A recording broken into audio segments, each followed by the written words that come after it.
Howdy folks, Jambareeqi here. What is Cowboy Bebop? Cowboy Bebop was a cult anime series that ran from 1998 to 2000. The show followed the adventures of a team of bounty hunters in the distant future. It was cool, slick, charming, sexy, funny, exciting, funky, groovy, and it gained a huge fan base. It was Americanized enough to win over the average Joe, but quirky enough to appeal to anime fans too. In 2001, Cowboy Bebop got its own movie. In Japan it's called Cowboy Bebop Knocking on Heaven's Door, but in the West it's called Cowboy Bebop the Movie. Cowboy Bebop the Movie is an animated action thriller that follows bounty hunters Spike, Jet, Faye, and Ed as they try to track down a menacing criminal called Vincent, who has some sinister plans for the upcoming Halloween. So, I watched this movie with my friend Jamie. Now, Jamie has never seen the original Cowboy Bebop series. And you know what? He understood this movie for the most part, and it entertained him. Because of this, I would say that this is a standalone story. You don't have to be a huge fan to understand what's going on. The film doesn't really rely on information from the TV series for its dramatic weight. At the same time, it's got the same style, tone, and aesthetics as the original TV show, so fans are bound to love it as well. One of the best things about this movie has to be its action. It's very strong. This movie is full of tense gunplay and vigorous combat. All the fight scenes are choreographed with immense aggression. Every single physical impact looks like it genuinely hurts. Every punch, every kick, it looks so intense. I also love how this film builds up its mystery. It remains ambiguous about the danger that's going on, but gives enough information to keep the audience engaged. The more you watch, the more you want to know. Now, this film has a lot of talking in it, but you know what? The dialogue is so sharp, witty, and full of poetry that it's engaging to listen to. It doesn't alienate or bore the audience, no, far from it. At the same time, the director is really inventive. While characters are talking, he'll play around with the angle, the lighting, not in a distracting way, but in a way that supports the conversations. For the most part, our heroes don't work together. They tend to go solo. Sometimes they work together, but it's rare. You could argue that this shows a lack of camaraderie, but that's not the point. The charm lies in how our characters each have their own unique ways of finding the bounty. Spike is so cool. He's charismatic, charming, smooth, and chilled. I love how witty and confident he is. He goes along with a breeze while also kicking some arse. Jet is righteous and sensible. He's usually the voice of reason. You can see why, because it is explained that he used to be a cop. However, he doesn't really get that physical, he doesn't get that involved. He spends most of the film on the ship. I don't think that's a bad thing because you still get to know him as a character and he does help out the best he can, but Jet fans may be disappointed if you want to see Jet fighting. Faye is a resilient femme fatale who uses quick wit and seduction to take advantage of her enemies. At the same time, she's very good at taking in information and can be pretty badass too. Edward, a hacker, is the film's comic relief. This film could have been way too serious and depressing without her, I think. She gives the movie a lot of energy and humour. She's so funny and weird in every scene that she's in. Some people may find her to be obnoxious and annoying, but personally, I love her. Vincent has this chilling, unnerving screen presence. He's threatening, intimidating, and tough. Ooh, he's creepy. Ooh.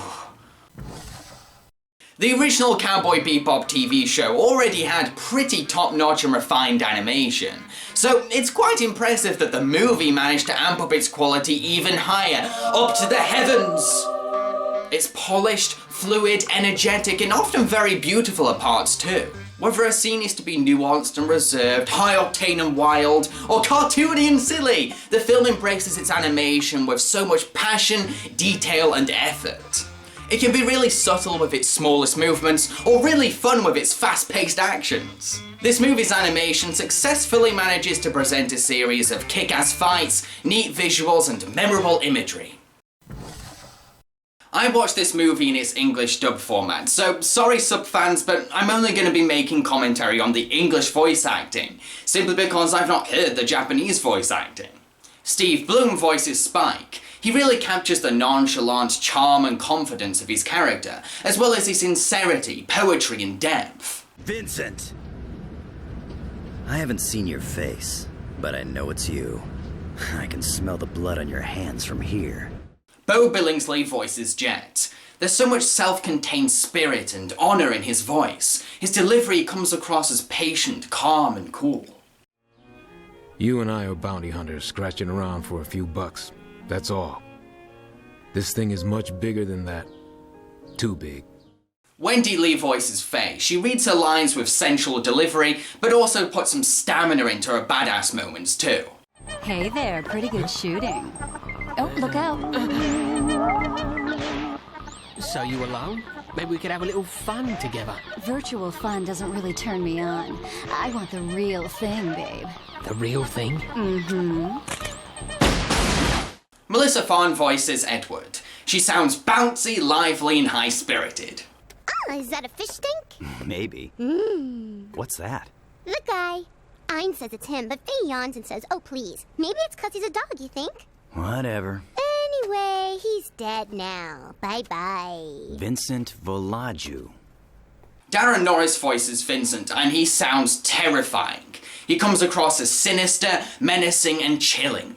He's also pretty unrecognisable. I mean, Darren Norris is better known for his comedic roles in things like Team America, American Dad, and Fairly Odd Parents. So, hearing him do his darker side is really unnerving. Know much about purgatory? What? It's a place between heaven and hell, where those who were left behind, unable to get into heaven, continue to suffer. A place of struggle and pain. In other words, the world that we're in now. The music for this film is very engaging and delightfully versatile. It was scored by the TV show's original composer, Yoko Kanno. Whether she's trying to capture the silliness of Ed, the creepiness of the villain, or the intensity of fight scenes, Kanno is very successful. Her compositions are masterful and have a wide range of genres, from rock to jazz, orchestral to dark ambience. My favourite piece has to be a track called Powder. It recurs throughout the film and it sounds so creepy. It has these really unnerving sounds and spooky vocals.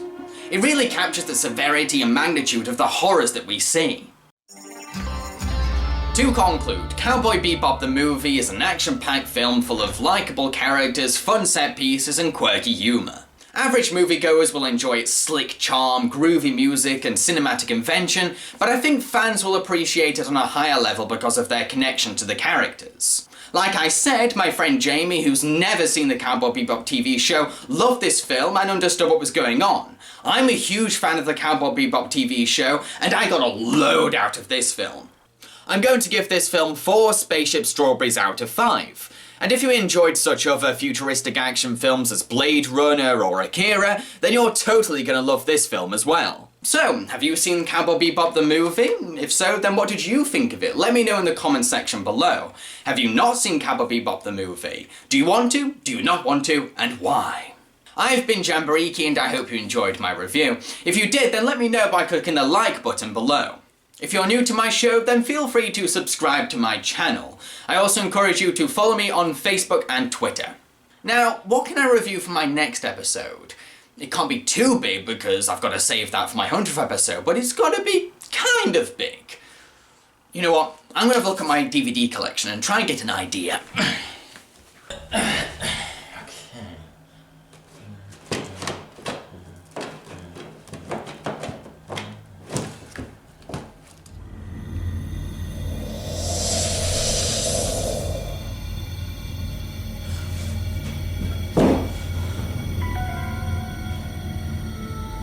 There is a film you must review, Jambareeqi, and you have been putting it off for way too long. Huh? What film would that be? I mean, I've suffered through tiny robots, so technically I can get through anything. Mary Montreal, ever creature, narrowing